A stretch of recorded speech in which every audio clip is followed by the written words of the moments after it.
Hi friends, இன்றைக்கி நம்ம ஒரு ஹெல்த்தியான டிஷ் தான் பார்க்க போகிறோம்.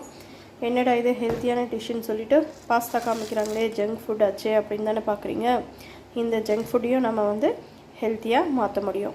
ஏன்னா பசங்க ஜங்க் ஃபுட் தான் விரும்பி சாப்பிடுவாங்க. அதையும் நம்ம ஹெல்த்தியாக கொடுக்கலாம். எப்படின்னு பார்க்கலாம் வாங்க. இன்றைக்கி நம்ம பாலக் வெஜ் பாஸ்தா தான் செய்ய போகிறோம். அதுக்கு நான் இங்கே பாலக்கீரை ஒரு 2 கைப்பிடி அளவுக்கு எடுத்து க்ளீன் பண்ணி வாஷ் பண்ணுறதுக்காக எடுத்து வச்சுருக்கேன். ஒரு 3 வெங்காயம், மீடியம் சைஸ் 3 வெங்காயம் எடுத்து பொடியாக நறுக்கி வச்சுருக்கேன். அதுக்கப்புறம் ஒரு 2 நல்ல பழுத்த தக்காளியை எடுத்து அதையும் கட் பண்ணி எடுத்து வச்சுருக்கேன். ஒரு 4-5 பீன்ஸ் எடுத்து பொடியாக நறுக்கி வச்சுருக்கேன். ஒரு மீடியம் சைஸ் கேரட் எடுத்து அதையும் நறுக்கி வச்சுருக்கேன். வாங்க நம்மளோட ஹெல்த்தி அண்ட் டேஸ்டியான டிஷ் எப்படி செய்யலான்னு பார்க்கலாம்.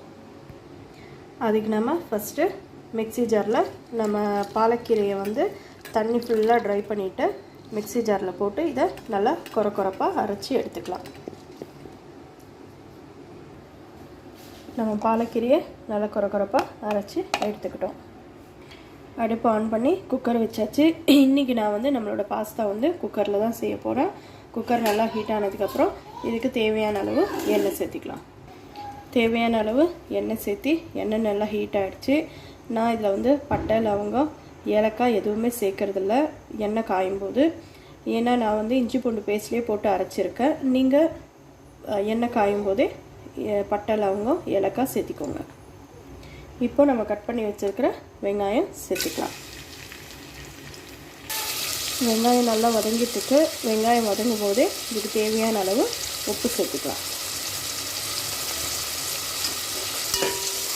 வெங்காயம் நல்லா வதங்கியாச்சு. இப்போ இதில் கொஞ்சமாக நான் ஒரு 1/2 டீஸ்பூன் அளவுக்கு இஞ்சி பூண்டு பேஸ்ட்டு சேர்த்துக்கிறேன். அதிகமாக சேர்க்காதீங்க. இஞ்சி பூண்டு பேஸ்ட்டு ஸ்மெல் அடிச்சிடும். கொஞ்சமாக சேர்த்துக்கோங்க. இப்போது நம்ம கட் பண்ணி வச்சுருக்கிற தக்காளி, பீன்ஸு, கேரட்டு இந்த 3த்தையும் சேர்த்துக்கலாம்.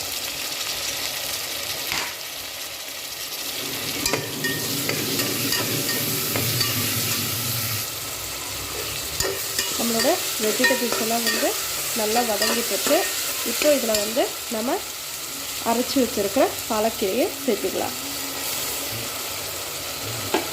இது நல்லா பச்சை வாசனை போகிற அளவுக்கு நல்லா வதக்கிக்கலாம்.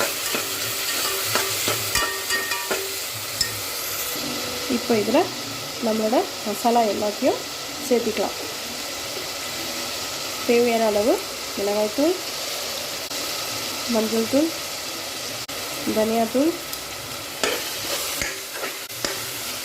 நம்மளோட வெஜிடபிள்ஸ் நல்லா வதங்கணும். நம்மளோட பாலக்கீரை பச்சை வாசனை போகிற அளவுக்கு நல்லா வதக்கிக்கலாம். அப்போ தான் டேஸ்ட்டு அருமையாக இருக்கும்.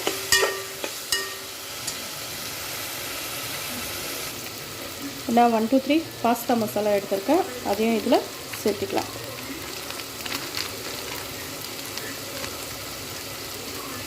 இப்போ இதில் பாஸ்தாக்கு தேவையான தண்ணி சேர்த்துக்கலாம்.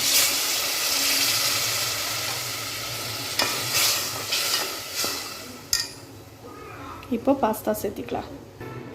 பாஸ்தா நல்லா மூழ்கிற அளவுக்கு தண்ணி சேர்த்திக்கோங்க. எங்கள் வீட்டு குட்டீஸ் எல்லாம் கொஞ்சம் கிரேவி பதத்தில் இருந்தால் தான் சாப்பிடுவாங்க.